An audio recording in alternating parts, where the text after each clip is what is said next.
자, 안녕하십니까. 비트부장 김과장입니다. 오늘은 2023년 12월 7일 목요일 날, 특징 뉴스 빠르게 살펴보는 시간 갖도록 하겠습니다. 자, 일단 첫 번째 뉴스는 비트코인이 6천만 원 돌파를 했습니다. 2년 만에 지금 6천만 원을 돌파를 하고 있고, 지금 거래량 자체도 폭발적으로 늘고 있습니다. 이러다 보니까 주식시장에서도 이 비트코인 관련, 가상화폐 관련주들이 최근에 계속적으로 뜨고 있죠. 특히나 갤럭시아 머니터리 같은 경우 최근에 엄청나게 많이 올랐습니다.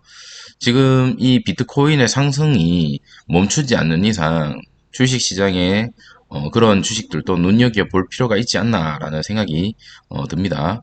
자, 이렇게 오르는 데는 이유가 있죠. 긴축 종료. 일단은 첫 번째는 긴축 종료에 대한 기대감. 그걸로 인해서 이 위험 자산인 비트코인이 계속적으로 오르고 있는 것 같고, 그리고 비트코인 현물 상장지수 펀드가 이제 승인. 이게 지금 아직 승인이 돼버리면 일반 펀드처럼, 일반 주식처럼 그렇게 대우를 해주겠다라는 거거든요. 그러면 사람들 입장에서는 이거 어떤 손에 잡히지 않는 말도 안 되는 종목이 아니라 하나의 펀드에 속할 수 있는 주식 시장에 있는 그런 종목처럼 될 가능성이 높기 때문에 이렇게 계속적으로 오르고 있다. 그렇게 보여집니다.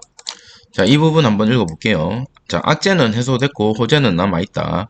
비트코인이 연말 랠리를 이어가는 것은 내년 암호화폐 시장에 대한 기대가 커졌다. 우선 내년 1월 미국에서 비트코인 현물 ETF, 아까 말씀드린 것처럼 상장지수 펀드가 승인될 것으로 예상이 많다. 내년 4월에는 비트코인 채굴 보상이 줄어든다. 이 채굴 보상이 줄어든다라는 것은 그만큼 비트코인 가격이 올라가겠다는 거죠. 그래서 미국 중앙은행에서 내년 상반기에 통화정책 전환이 이루어지면 이 힘이 더 실릴 것으로 보여진다는 거죠. 그래서 많은 사람들이 이런 이유에 대해서 비트코인이 이제 상승을 하니 나만 돈을 벌 수 있는 기회를 놓칠 수 없다. 이렇게 해서 폼모 심리, 손해볼 수 없다. 폼모 심리까지 유입이 되고 있는 것 같습니다. 하지만 항상 조심해야 됩니다. 이렇게 뉴스가 나오는 사실 자리가 고점이다. 이거를 알고 있으면 좋겠다. 하지만 아직까지 비트코인의 가격을 같이 보면서 주식에 대한 어떤 관련주들도 살펴보는 어떤 견해를 가지는 건 어떨까라는 생각이 듭니다. 자, 우리나라 셀트리온이라는 바이오주죠. 항암제 시장을 정조준하겠다라는 뉴스가 떴죠. 자, 사이런과 1조 공동 연구를 체결하겠다라는 뉴스가 떴고, 셀트리온이 바이오 시밀러, 바이오 제약회사, 약품 복제약 제약회사, 신약 개발 회사로서의 대전환의 속도를 낸다. 다중 항체 기술을 활용해서 항암제를 개발하는 국내 스타트업과 최대 1조 원 공동 연구 개발을 체결했다는 거죠. 그래서 지금 이제 셀트리온은 앞으로 이 항암제 시장에 대한 어떤 진입, 그리고 여기에 대한 시장 점유율을 높일 것으로 보이고, 최근 주가가 어느 정도 반등을 좀 하는 모습이 13만원 최저점에서 17만원까지 올랐다가 현재는 조금 떨어진 모습을 보여주고 있다. 이런 기대감. 그래서 제가 저번 시즌 영상에도 말씀드렸던 것처럼 금리가 이렇게 떨어지면 이런 바이오주들에 대한 투자가 활성화되고, 그런 투자가 활성화되면서 기대감이 올라가면 주가도 같이 올라가는 그런 모습을 보여주기 때문에 내년에는 바이오주의 어떤 한 해가 한번 섹터가 돌지 않을까라는 어떤 그런 기대감이 많이 형성되어 있다라는 거 참고해 주시면 좋을 것 같습니다.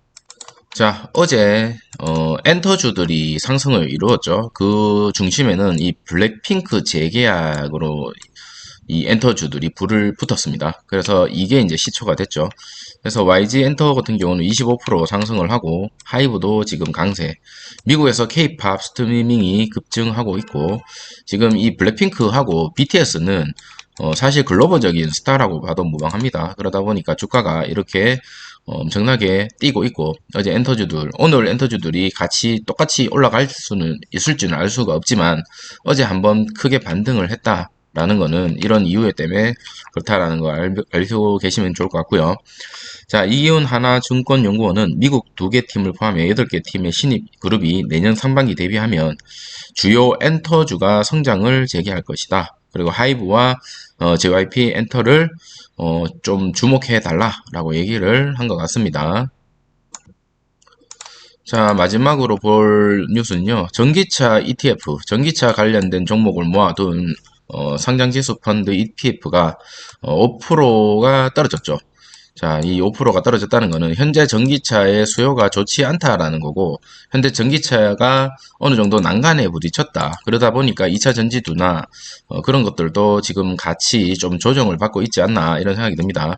경기 부진에 신용동급도 이제 하향했고, 전문가가 섣부른 투자보다 관망하는 게 낫다 이렇게 얘기를 하고 있고, 지금 이 전기차 그 섹터가 어느 정도 지금 주목을 못 받고 있고, 물론 장기적으로 봤을 때는 전 세계적으로 탄소 중립에 대한 어떤 마음이나 그런 목표를 똑같이 하고 있기 때문에 이 전기차 시장이 시간적인 문제가 있지 장기적인 관점에 봤을 때는 엄청나게 호재가 될 수 있습니다. 하지만 또 이렇게 생각을 해봐야 되죠. 이 전기차가 잘 나갈 때 과연 어디에서 돈을 벌 것인가?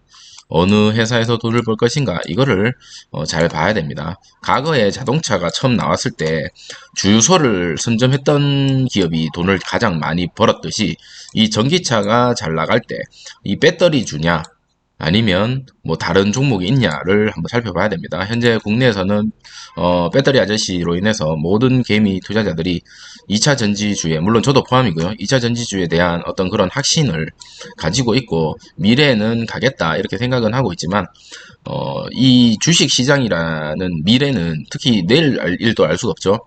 100%라는 건 없어요. 저도 2차 전지주 지금 많이 갖고 있지만 100%라는 건 없지만 변화하는 이런 시장 환경도 계속적으로 살펴볼 필요가 있다라는 생각이 좀 듭니다. 그 이유는 이제 비중 조절 이것 때문이죠. 비중을 더 늘리느냐, 비중을 좀 줄이느냐, 아래에서 조금 더 우리는 싸게 사서 비싸게 팔아야 될 의무가 있기 때문에 그런 것들도 조금 눈여겨볼 필요가 있지 않나 이런 생각이 듭니다. 자, 오늘 특징 뉴스는 이 정도로 마무리하도록 하겠습니다. 감사합니다.